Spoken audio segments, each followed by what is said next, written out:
Tudo bem, meus caros alunos e alunas? Hoje nós vamos encerrar nossa disciplina de Geologia e gostaríamos de usar esse momento para a gente fazer uma revisão das nossas ações, né, ou dos nossos conteúdos que foram trabalhados até então. Temos nessa aula de encerramento, a gente vai fazer uma retrospectiva, de modo que a gente vai estar rediscutindo melhor a origem e a evolução da Terra e do universo, o interior da Terra. Vamos também discutir ou rediscutir a tectônica global, a questão dos minerais, rochas e seus produtos.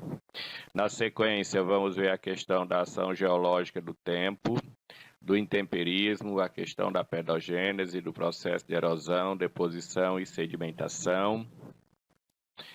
Nós vamos também fechar com as discussões sobre a atmosfera, o clima e as mudanças climáticas. Então, por meio desse itinerário, a gente faz essa retrospectiva e conseguimos abordar tudo aquilo que foi trabalhado ao longo de nossa disciplina e, consequentemente, esperamos que a gente possa ter dado uma boa contribuição no processo de formação de cada um de vocês. Então, nesse processo de discussão sobre a origem do universo e, por extensão, da Terra, a gente discutiu que existe duas grandes teorias que buscam explicar, ou pelo menos nos informar, de como pode ter surgido o universo e, por extensão, a Terra. A primeira e grande teoria é a chamada teoria divina, também conhecida como teoria criacionista, e essa teoria ela tem por base a escrita da Bíblia, né? E a narrativa está no livro de Gênesis. Essa teoria ela não tem um embasamento científico, na medida que ela utiliza a fé como elemento explicativo. E, ao longo do desenvolvimento da ciência, sobretudo a partir do século XVIII, nós tivemos a construção da chamada teoria evolucionista. Essa teoria evolucionista defende que o universo está num processo de construção e, portanto, tudo que existe é fruto de uma evolução e que essa evolução teve sua origem numa grande explosão denominada Big Bang. Essa grande explosão, a partir de um átomo original, há cerca de mais ou menos 16 bilhões de anos atrás, deu origem ao universo. E aqui, genericamente, a gente pode definir o universo como sendo tudo que existe. E aí, então, a nossa discussão dessa disciplina ela vai ter por base exatamente essa teoria, ou seja, os nossos conhecimentos ou os nossos conteúdos, eles vão estar pautados na ideia da teoria evolucionista, portanto, a disciplina Geologia, ela tem por base fundamentante exatamente essa teoria. E aí, de acordo com a teoria evolucionista, o universo surgiu aí entre cerca de 13 a 15 bilhões de anos, a partir dessa grande explosão, conforme já colocamos, e a Terra é um dos produtos, digamos assim, desse processo de evolução do universo. E aí, nesse sentido, a Terra teria uma idade aí de aproximadamente 4,5 a 5 bilhões de anos. Portanto, a Terra seria um corpo jovem quando nós comparamos com a idade do universo. Lembrando que nós aqui não vamos estar discutindo a questão do universo, nós vamos estar tentando entender e compreender a estrutura geológica da Terra e alguns elementos que compõem esse planeta no qual nós habitamos. Então, como que a história da Terra é contada de acordo com a geologia, né? De acordo com a geologia, é bom lembrarmos que geologia é a ciência que estuda a Terra, né? Geo significa terra, logia, estudo, e A geologia, ela narra a história da Terra a partir das chamadas eras geológicas ou do tempo geológico. As eras geológicas são momentos que marcam o processo de formação da Terra, de modo que a gente saiu da era pré-cambriana e chegamos até a era Cenozoica, período quaternário, que corresponde ao período atual. Dentro desses estudos sobre as eras geológicas, vocês compreenderam a partir dos textos de que nós temos não só a evolução do planeta, mas também das próprias formas de vida que vocês estudam aí na biologia, conforme pode, inclusive, ser observado nessa representação aqui. E aí, então, ao estudar essa estrutura geológica da Terra, nós vamos perceber que a Terra possui duas grandes estruturas, que a gente chama de estrutura interna, que seria de cima para baixo, e a estrutura externa, que é aquela que ocorre na própria superfície. Então, internamente, a Terra ela é dividida em em três camadas, né? Nós temos uma camada central, internamente falando, é chamado núcleo.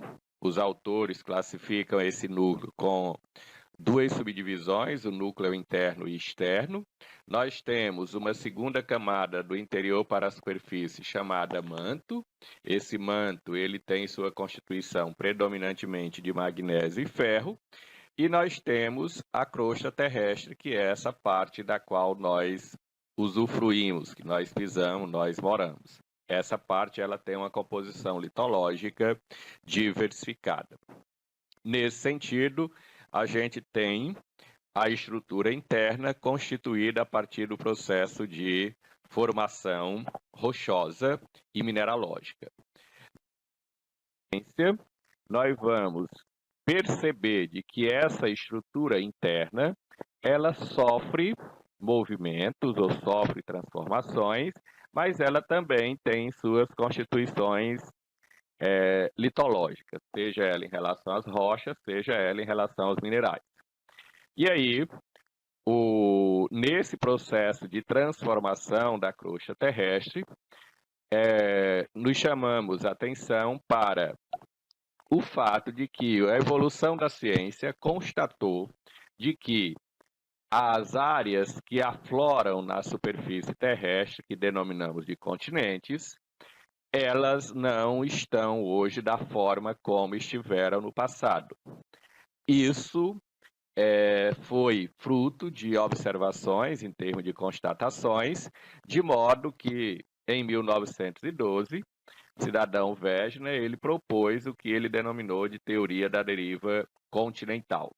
E aí o Wegener assegurava naquele momento de que os continentes já estiveram juntos no passado e que hoje estariam separados a partir de constatações, tanto do ponto de vista da configuração cartográfica, quanto do ponto de vista da organização das estruturas rochosas.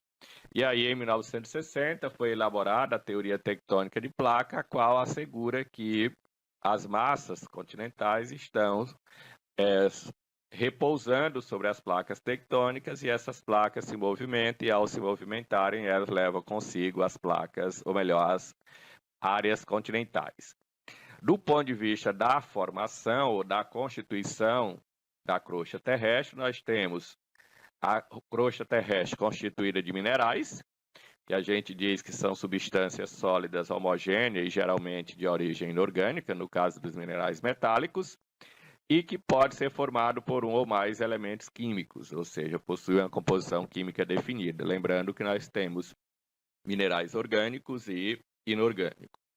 Nós temos uma parte desses minerais, eles podem dar origem às rochas, e as rochas, elas são esses agregados de minerais, e elas são de três tipos, né? Nós temos as rochas magmáticas, formadas pela solidificação do magma pastoso. Essas rochas são intrusivas quando encontradas no interior da crosta e são extrusivas quando encontradas na superfície terrestre. Temos as rochas sedimentares, resultantes dos processos de erosão, e temos as rochas metamórficas, que são decorrentes da transformação das rochas. Além dessa composição, essa estrutura chamada crosta terrestre, ela também sofre modificações ao longo do tempo, e ela apresenta uma feição. E a feição da superfície da crosta terrestre é objeto de estudo da geomorfologia, e essa feição ela recebe o nome de relevo. Então, geo significa terra, morfo, forma, logia, estudo, logo a geomorfologia é a ciência que estuda as feições da superfície terrestre. E aí, então, os estudos mostram que essa superfície terrestre ela sofre ação dos agentes intempéricos ao longo do tempo, de modo que a gente tem a necessidade não só de estudar o relevo, mas também a formação do solo, que seria a pedogênese, né? Perceber que essa superfície ela está submetida aos processos de erosão, ou seja, de desgaste, de retirada, mas também de transporte e deposição, e a própria diagênese, que seria as modificações das composições rochosas. Lembrando que esse relevo ele sofre modificações dos agentes internos e dos agentes externos. Quando eu falo de agente interno, nós estamos falando de vulcanismo, terremotos, abalos sísmicos. E quando a gente fala de agentes externos, nós estamos falando sobretudo do intemperismo, que seria o processo de desgaste da rocha, ou decomposição, desagregação, em função dos agentes físicos, que seria a temperatura, e dos agentes químicos, que seria a água.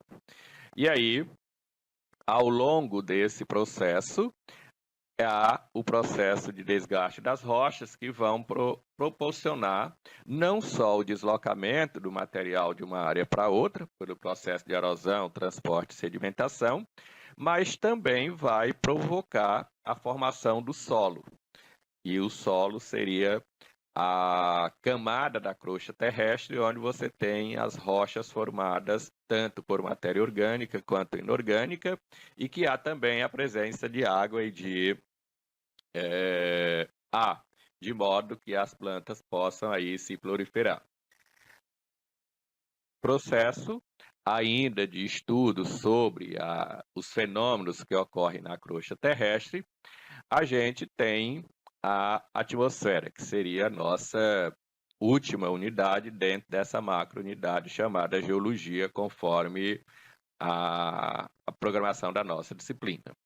Então, se discute a atmosfera, clima e mudanças climáticas, e a atmosfera ela tem várias camadas, ou seja, a camada constituída de gases, mas que para nós, do ponto de vista climático, a principal preocupação ou de linha de estudos é com a troposfera, porque é nela que ocorrem os chamados fenômenos climáticos. E aí se discute dentro do clima, primeiro, a diferenciação entre tempo e clima. Comumente a gente trata o tempo como algo momentâneo e o clima como algo mais permanente, né? E quando se estuda clima, a gente fala de elementos do clima, que são aqueles agentes que estão presentes no clima em todos os espaços: temperatura, umidade e pressão. Temperatura, a gente diz que o clima é quente ou frio, umidade, o clima é quente ou seco, e a pressão é o peso do ar que vai fazer com que o ar se movimente. E ao se movimentar, o ar transporta esses elementos, especialmente umidade e pressão. E existem, dentro desses elementos, fatores que podem alterar as condições desses elementos, né? Ou influenciar na composição quantitativa desses elementos. No caso, a latitude, que é a distância em graus em relação ao Equador, a altitude, que é a altura de um lugar em relação ao nível do mar, a maritimidade, que diz respeito à proximidade, a continentalidade, que diz respeito ao afastamento das áreas em relação ao mar, as correntes marítimas e a própria ação humana. E aí, quando a gente trabalha com isso, a gente percebe que o planeta Terra não possui uma uniformidade climática e que o principal fator de classificação dessa diversidade climática é a latitude, que vai dar origem às chamadas zonas térmicas. Então, a gente tem a zona intertropical, situada entre os trópicos, daí a zona temperada norte e temperada sul, situada entre os trópicos, seria a zona tropical, cortada pelo Equador. Nós temos a zona temperada norte e sul e temos as zonas polar ártica e antártica, que são zonas delimitadas pelos 5 paralelos principais: linha do Equador, Trópico de Capricórnio, Trópico de Câncer, Círculo Polar Ártico e Círculo Polar Antártico. E aí, então, a gente tem os tipos climáticos, geralmente classificados a partir das zonas térmicas e da altitude. Nós temos ainda a questão dos tipos de chuvas, e aí chuvas não superficiais, seria as chuvas orográficas, formadas pela influência do relevo, chuvas frontais, resultante do choque entre massas de ar, com características térmicas diferentes, e as chuvas convectivas, que são chuvas formadas pelas instabilidades climáticas.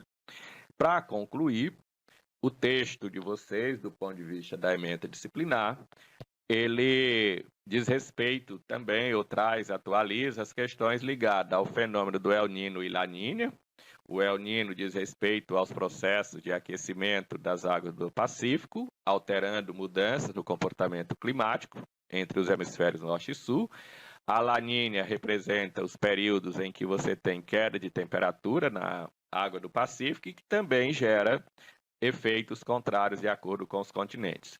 E, por fim, se discute a questão das mudanças climáticas. Atualmente, a gente vive uma crise ambiental sem precedentes na história da humanidade e que nós estamos provocando profundas alterações no comportamento da temperatura terrestre e, consequentemente, nas modificações do comportamento de chuva e mudanças nas condições naturais do planeta e, por extensão, trazendo danos aos ecossistemas de todo o planeta, seja ele continental, seja ele aquático. E esse processo ele é fruto, sobretudo, das transformações e do consumo que os homens vêm fazendo a partir da Revolução Industrial. Nesse sentido, a gente fecha chamando atenção para a crise global, do ponto de vista, e a gente fecha a nossa disciplina chamando atenção para os objetivos do desenvolvimento sustentável, e entre esses objetivos nós temos a obrigatoriedade de provocar não só as mudanças de atitude, mas sobretudo de ações nossas, para que a gente possa contribuir para entregar aos nossos irmãos, tanto do presente quanto do futuro, e entendam o irmão como todo ser vivo do planeta Terra, um ambiente mais saudável para todos nós. Daí vem uma mensagem que nós encerramos dizendo que vivemos um momento de crise ambiental sem precedentes na história da humanidade e nós devemos colaborar com a construção de um novo planeta para todos. Espero ter contribuído para a ampliação do horizonte do conhecimento, mas também despertado para novas ações e atitudes que venham a somar na busca da sustentabilidade. Desejamos sucesso a todos e muito obrigado.